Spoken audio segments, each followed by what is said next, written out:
Torna l'appuntamento con Sport Italia Mercato, una nuova giornata all'insegna delle trattative, delle operazioni. Osimhen ancora a tenere banco, il Napoli che si avvicina sempre di più all'attaccante dell'Udinese, accordo raggiunto con i friulani per Lucca, ma ovviamente oggi è ancora una volta il giorno del Napoli, il colpo Lang fatta anche per, come dicevamo, per il bomber, arriva Lucca dall'Udinese, ma non finisce qui per i colpi di Antonio Conte. Juventus. Stop Zero, countdown finito anche questa sera su Sport Italia, canale 60 del digitale terrestre. Tante notizie, le opinioni, le informazioni in giro tra inviati e corrispondenti per raccontarvi una 24 ore di mercato non banale, ancora una volta protagonista assoluto, il Napoli. Siamo pronti? Partiamo. Allora, andiamo ad Alfredo per sapere e capire un po' la vicenda Osimhen, a che punto siamo, Pedullà? Ma la vicenda Osimhen, siamo a 7 giorni da quella martedì scorso. Noi avevamo raccontato questa famosa storia dei 75 milioni che sì, la cifra va bene, però da lì era nato il problema delle garanzie. Le parti sono rimaste in contatto oggi, il Galatasaray ha preannunciato una proposta entro domani, diversa, nuova, definitiva, con le garanzie. De Laurentiis vuole due cose, anzi dovrei dire pretende due cose: che la prima tranche sia ottima e abbondante, possibilmente vicina ai 50 milioni, ma magari prenderebbe in considerazione anche 45 per dirti, e che soprattutto il restante non abbia delle dilazioni oltre il 30 giugno 2026. Questi sono paletti imprescindibili. Cioè, se tu domani mi porti le garanzie, però mi dici pagherò il 18 maggio del 2027, l'operazione non si fa. Questa è la linea di De Laurentiis. Quindi il Galatasaray in una settimana sulle montagne russe ha memorizzato questa cosa, dovrebbe presentare entro domani, anche perché sinceramente non è che possiamo andare a venerdì, sabato, domenica, lunedì su una storia che vede lui protagonista al contrario, nel senso che ha deciso di non presentarsi, e questa cosa qui è la sua volontà di voler andare, ma deve combaciare con tutto il resto. Mi aspetto che entro domani possano già formalizzare, perché se andassimo a giovedì andremmo a dilatare ancora di più dei tempi che devono essere ristretti. Cosa ha fatto il Napoli nel frattempo?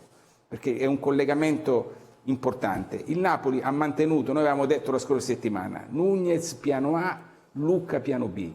Il Napoli ha provato a capire per l'ultima volta stamattina la possibilità di uno sconto del Liverpool sull'operazione Nunez. Lo sconto del Liverpool non è arrivato. Il Liverpool avrebbe chiesto una base di 60 milioni per andare a 62-63, il Napoli aveva già offerto 50 milioni e il Napoli cosa ha deciso? Ha deciso di andare su quello che è stato da sempre il piano B, ma con rispetto che devo a Lucca, però anche con rispetto che devo alle proporzioni tra un attaccante forte italiano e un attaccante forte dal punto di vista internazionale. Quindi paga 35 milioni, l'Udinese ha fatto uno sconto per Lucca. I rapporti tra De Laurentiis e Pozzo, tu sai meglio di me, sono rapporti eccellenti. Ci sono state varie telefonate negli ultimi 3 giorni. Io sono pronto, ma tu scendi da 40, ma dimmi quando sei pronto, aspetta che riprovo per Nunez. Oggi hanno fatto l'ultima telefonata, gli ha accordato un prestito con obbligo di riscatto totale dell'operazione circa 35 milioni. Le visite di Lucca saranno al 99% giovedì a Roma, al 99 perché mancano gli ultimi passaggi burocratici, ma dovrebbe essere in questo modo. E nel frattempo il Napoli cosa farà? Dopo le visite di Noah Lang, con qualche piccolo contrattempo per Beukema, perché oggi pomeriggio abbiamo raccontato che ieri Fenucci ha salutato Beukema e ha detto complimenti, vai al Bologna. Tra le due società sono a posto, manca qualcosa sulle commissioni, e questo qualcosa sulle commissioni potrebbe, al momento non ho certezze, portare allo slittamento delle visite fissate per domattina. Questo l'abbiamo raccontato oggi pomeriggio, poi nella notte magari se cambiano queste cose fa le visite domani, ma è un'operazione che Napoli e Bologna hanno completato. Il ragazzo non ha ancora lasciato Bologna perché aspetta soltanto il via libera per fare le visite. E concludo dicendo che questi soldi il Napoli li utilizzerà per andare a prendere un portiere, Milinkovic-Savic, che è il primo della lista di Conte, quindi i soldi, i 20 milioni e passa che hai risparmiato non facendo Nunez ma facendo Lucca, li utilizzerai per Milinkovic-Savic. Gonge dentro, fuori dalla trattativa cambia poco, e per Ndoye, che è il primo della lista da sempre di Conte per l'esterno offensivo.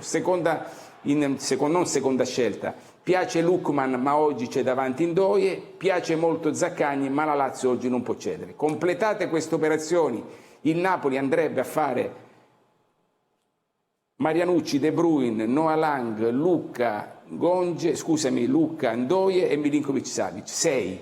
Cosa resta? Un esterno, che può essere sempre Sanchez, Sibeuchema, 7 quando lo sbloccano perché le società sono a posto. Resta il terzino, l'esterno, il vice di Lorenzo, che potrebbe essere sempre Sanchez, ed eventualmente un centrocampista. Poi il Napoli cederà.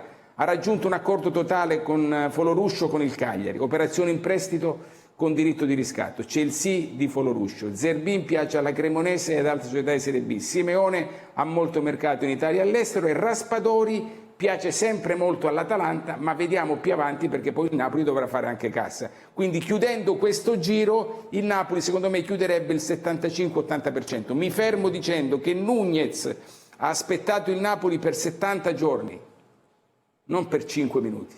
Ha aspettato il Napoli dal 7-8 maggio, quando abbiamo parlato davvero per la prima volta, ad oggi 15, facciamo ieri 14, perché il Napoli già da ieri stava virando. Nunez ha salutato e ha ringraziato, voleva a tutti i costi il Napoli, da oggi riprenderà in considerazione le soluzioni arabe, anche una che avevamo raccontato che porta all'Al Hilal di Simone Inzaghi, ma questo lo vedremo più avanti. Se è stato chiaro e precisissimo come sempre. 2 riflessioni, Giovanni Capuano, Radio 24. La prima è 70 giorni che parliamo di Darwin Núñez e poi ti prendi Lucca. Non è una bella notizia per i napoletani, mi sembra oggettivo. E poi devi spendere quei 20 milioni che ti ballavano sulla punta, li metti su un portiere, ma hai Meret. Quindi dopo che gli hai rinnovato il contratto. Cioè stai prendendo 2 numeri 1. E forse poche cose ci hanno insegnato che almeno i 3 portieri ci deve essere una gerarchia. Così rischia di saltare. Sui portieri ti seguo. Io su Lucca e Darwin Núñez in realtà credo che, avendo tu Lukaku che è il tuo titolare e dovendo allestire una rosa che prevede una forte riserva di Lukaku, ti puoi accontentare anche di Lucca. Fai anche la Champions, eh? Appunto, ti puoi accontentare anche di Lucca. Secondo me è vero che non è un profilo internazionale come quello di Darwin Núñez, ma è un giocatore che ti può essere pienamente funzionale. Io devo dirti che per Lucca ho un debole in assoluto, anche nei momenti in cui ha avuto dei passaggi a vuoto nel suo percorso di crescita. Poi si può discutere i 35 milioni, che gli italiani costano tanto, si può discutere tutto, però invece io faccio un applauso al Napoli che mette dei soldi importanti su un giocatore italiano e comunque gli darà una ribalta, perché dovendo fare tante competizioni l'anno prossimo c'è spazio anche per Lucca nel Napoli. Invece io ho un altro dubbio che è legato ad Osimhen. Cioè, mi sembra che in questa vicenda il Napoli abbia un grande alleato che è Osimhen, perché Osimhen, che si mette di traverso per tutto e vuole andare solo al Galatasaray, alla fine sta mettendo anche un'enorme pressione sul Galatasaray. Una volta che questi hanno capito che 75 milioni devono pagare, paradossalmente Osimhen è un alleato del Napoli.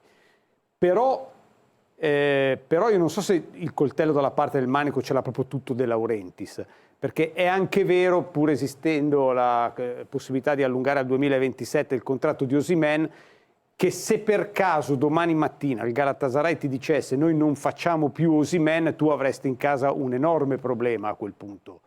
E quindi io non riesco a capire quale sia il punto di caduta. Un altro mercato, scusami se ti interrompo. Ripartirebbe un altro mercato, scusami, hai ragione, ma scusami se ti ho interrotto, ma ripartirebbe un altro mercato. Intanto gli direbbero, i tuoi amici ti volevano, ma i soldi non li hanno portati, cosa vuoi fare? E lui gli può rispondere, ma io in Arabia non voglio andare, la prima cosa che gli proporranno, perché gliel'hanno già proposta, è l'Arabia. E lui può dire, in Arabia non voglio, attenzione, perché dall'Arabia avevano trovato un accordo da 75 milioni con pagamento in 3 tranche, garantito di fideiussioni, con una bomba di ingaggio a lui, con accordi totali tra le 2 società, per cui tu giustamente dici De Laurentiis rischia di restare con il cerino in mano, ma non dipende da De Laurentiis il fatto che il Galatasaray porti le garanzie che deve portare. Se accadesse questo e non andasse all'Al Hilal, riparte un altro mercato. No, ma io penso che non resterebbe a sulle spasso. garanzie De Laurentiis non ha ragione di più, perché garanzie servono. Mi ero fissato più su questo Giovanni, paletto è una del 30 settimana che giugno parliamo di 2026. è come quando paghi il mutuo, Giovanni, sì. è una settimana che stiamo parlando della cosa essenziale che ti porta a ma chiudere sulle la garanzie, trattativa, Alfredo, non della cosa secondaria. Quindi- ero qui martedì scorso quando hai spiegato questa cosa delle garanzie. Sulle garanzie ci mancherebbe che si fa un'operazione così, non si paga subito e non ci sono le garanzie. La cosa che mi ha un po' più incuriosito e mi sembra una partita a poker è la questione che il pagamento anche di quello che non viene dato subito deve essere necessariamente completato entro il 30 giugno 2026, quindi fondamentalmente dentro quest'annata, dentro questo bilancio. Mi ha un po' incuriosito, perché uno potrebbe dire: se tu me ne porti 45-50 subito, gli altri 25 me li puoi anche dare dopo il 30 giugno, per capirci. Sì, però se tu parti da te ne do 35 e gli altri 35 vediamo come, io penso che giustamente De Laurentiis non accetta una cosa del genere. Sì. Allora tu mi devi aumentare la parte fissa e me la dai subito. Io so che a stasera lui vuole entro un anno tutto. Evidentemente è a conoscenza delle possibilità che ha di respingere una roba del genere, oppure crede che debbano accontentare Osimhen. Cioè, se tu me li porti nel 2027, tu mi devi ringraziare, non tu a me o io a te, tu Galatasaray, che io oggi ti sto facendo la stessa cifra che ti ho fatto fino a 4 giorni fa in base a una clausola. Oggi io ti posso chiedere anche 85 milioni e ti sto facendo la stessa cifra, e quindi se ti sto facendo la stessa cifra mi devi fare una gentilezza, portami la fideiussione e dammi una dilazione che non sia nei secoli, e credo che su questo il Galatasaray stia lavorando. Io penso che la soluzione si trovi. Osimhen ha scelto di rimanere a Istanbul e dunque un problema adesso è del club turco trovare la soluzione. Lui ha la testa concentrata a fare un buon campionato, un'ottima Coppa d'Africa e qualificare la Nigeria ai mondiali. Questo c'è in testa. Dunque il problema adesso è di Galatasaray. Lui ha dato la volontà, perché Galatasaray fino a poco tempo fa non pensava nemmeno che lui voleva solo il Galatasaray. Adesso il problema è diventato dei turchi che, a quanto mi risulta a me, troveranno la soluzione. La troveranno, benissimo, ce lo auguriamo. Amici azzurri, benvenuti sul nostro canale, il vostro punto di riferimento per tutte le notizie sul nostro grande Napoli. Oggi abbiamo 2 aggiornamenti di fuoco da darvi. Da una parte 2 cessioni praticamente concluse, dall'altra il grande Kevin De Bruyne che ha finalmente scelto il suo numero di maglia. Restate con noi perché c'è tantissimo da dire. Partiamo subito con la prima notizia clamorosa. Il Napoli non pensa solo al mercato in entrata, che come sapete è già infuocato con l'arrivo ufficiale di Noah Lang e quelli imminenti di Biochema e Lorenzo Lucca, ma sta anche lavorando su alcune operazioni in uscita importanti per sfoltire la rosa. Infatti, secondo quanto riportato da Sky Sport, è praticamente fatta per 2 cessioni in direzione Pisa. Giovanni Simeone e Alessio Zerbin sono pronti a dire addio alla maglia azzurra per trasferirsi in Toscana, dove il club neopromosso guidato da Alberto Gilardino sta allestendo una squadra che possa reggere l'urto della Serie A. Una mossa che ha senso anche in chiave strategica. Simeone, il Ciolito, sarà ceduto a titolo definitivo, liberando così lo spazio in attacco per il nuovo numero 9, Lorenzo Lucca, che arriverà nei prossimi giorni e rappresenta un innesto importante per dare fisicità e gioventù al reparto offensivo del Napoli. Per quanto riguarda Zerbin, la situazione è ancora leggermente più aperta. Non è stato ancora tutto definito, ma il Pisa è in netto vantaggio rispetto a Lecce e Cremonese, che restano più defilate. La sua partenza lascerebbe spazio all'ingresso di Noah Lang sulle corsie esterne. Quindi, per riassumere, Simeone-Pisa, cessione definitiva. Zerbin-Pisa, trattativa ben avviata ma non ancora chiusa. E attenzione, perché in Toscana potrebbe esserci una vera e propria colonia di ex Napoli. Al Pisa infatti è in arrivo anche Simone Scuffet, portiere che ha vissuto una breve esperienza sotto al Vesuvio e che adesso potrebbe ritrovare in squadra i suoi ex compagni. Un bel progetto quello del Pisa, che vuole affidarsi a giocatori esperti e con un bagaglio di Serie A per affrontare al meglio la nuova stagione. Per il Napoli queste 2 cessioni servono non solo per fare cassa, ma anche per fare spazio ai nuovi arrivati e permettere a Mister Conte di avere una rosa più equilibrata. E adesso, amici miei, veniamo alla notizia che ha fatto impazzire tutto il popolo napoletano: l'arrivo di Kevin De Bruyne, il fuoriclasse belga che ha scelto Napoli per continuare a scrivere la sua leggenda nel calcio europeo. L'entusiasmo per la sua firma è alle stelle e oggi finalmente possiamo svelarvi che numero di maglie indosserà Kevin nella sua nuova avventura azzurra. Durante il primo allenamento a Castelvolturno, le telecamere lo hanno immortalato con addosso un training kit con il numero 10, scatenando il delirio tra i tifosi. Subito ci si è chiesti, ma davvero Kevin erediterà la maglia di Diego? Ebbene, la risposta è no. Il numero 10 resta giustamente ritirato in onore di Diego Armando Maradona, come da tradizione e rispetto per la leggenda. Ma non temete, perché la scelta definitiva non è da meno.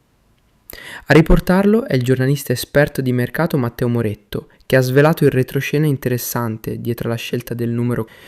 Il numero 11 era precedentemente di Romelu Lukaku, che però passerà alla numero 9, in quanto Victor Osimhen è destinato a lasciare Napoli oppure comunque fuori ai piani attuali del club. Con Lukaku che si prende la 9, De Bruyne prende l'11, un numero che, anche se meno carico di storia rispetto al 10, rappresenta una scelta elegante e simbolica per un giocatore che non ha bisogno di presentazioni. Ma ora si apre un nuovo interrogativo: che numero prenderanno a Lang? L'olandese ex PSV sembrava destinato proprio alla maglia 11, ma a quanto pare dovrà scegliere un'alternativa. Non ci sono ancora certezze, ma l'ambiente è molto curioso di scoprire quale sarà il suo numero ufficiale. Si ipotizza il 7 o il 17, ma per ora nulla è confermato. Con queste notizie si capisce sempre di più come il Napoli stia operando con grande precisione e progettualità sul mercato. Sfoltisce laddove serve, vedi Simeone e Zerbin. Apre le porte ai nuovi innesti, Lang, Beukema, Lucca. E soprattutto accoglie un campione del calibro di De Bruyne, creando attorno a lui una squadra capace di ambire non solo a tornare in Champions League, ma anche a competere per qualcosa di più grande. Insomma, il Napoli cambia pelle, ma lo fa con ambizione, rispetto per il passato e fame per il futuro. E voi cosa ne pensate, tifosi azzurri? Vi convince l'addio di Simeone? Che ne pensate del numero scelto da De Bruyne? E quale sarà quello di Noah Lang? Scrivetecelo qui sotto nei commenti. Iscrivetevi al canale per restare aggiornati H24 su tutto ciò che riguarda il nostro amato Napoli. Da Castelvolturno è tutto, ci sentiamo al prossimo video, sempre e solo Forza Napoli!